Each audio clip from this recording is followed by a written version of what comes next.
There's a cause worth fighting for.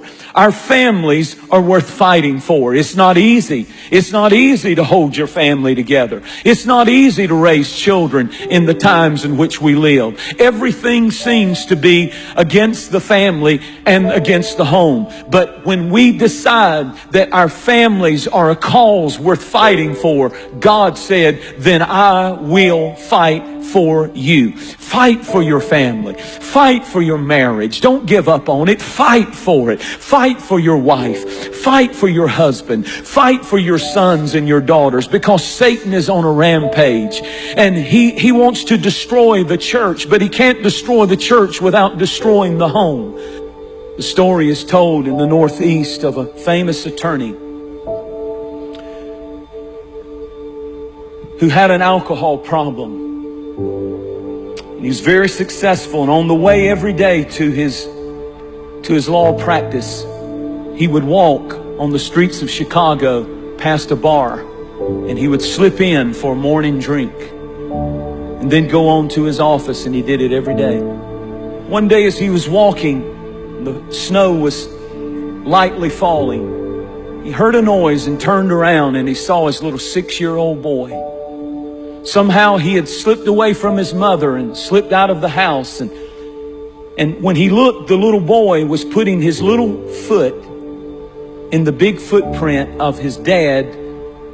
The dad had left that footprint in the freshly fallen snow. And the little boy would put his little foot in the footprint of the big steps that his dad was taking. And suddenly, as he was standing outside the door of that bar, and he looked back and saw that that boy was stepping in every one of his footsteps. And he was smitten with conviction, and he ran and scooped the boy up and took him home and put him in the arms of his mother and ran downstairs. And he says he fell to his knees and he began to weep and cry. And he said, "Oh God, help me to never, ever again allow my footsteps to lead my children to a bar, but let my footsteps lead my children to you." Enjoy your family.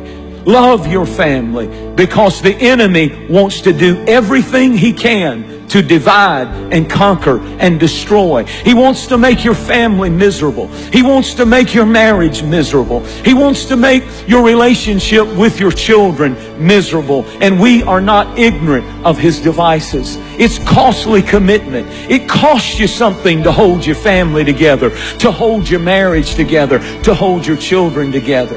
Don't leave it up to the preacher to save your family. Don't leave it up to the youth director or the youth program or the church or somebody else. Don't even leave it to the mother, dad, to do your praying. But get your family.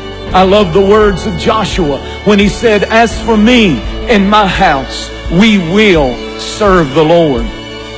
I want to say to parents and people who are here, fight for your family.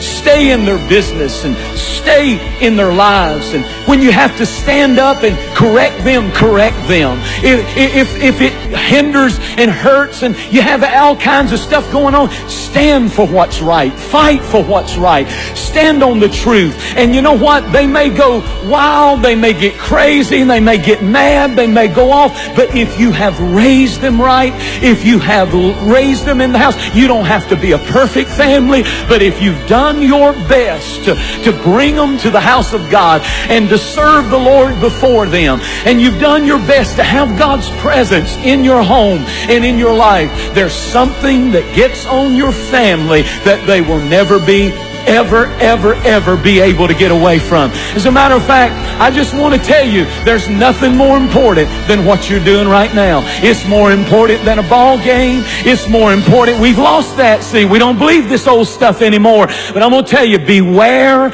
of dangerous distractions that take you and your family away at critical times when the children need to be in the house of God. We're fighting for our families. Every time we get up and bring them to church, every time we open the Bible and pray, we're fighting for our families from this day forward. I want to ask you a question. Where are your footprints leading? All that's going to matter when you are on your deathbed is where did my footprints lead them? If you're leading your children to Jesus, if you're leading them to serve Him above all, prioritizing Him above all, then you're leaving the greatest legacy any parent can ever leave.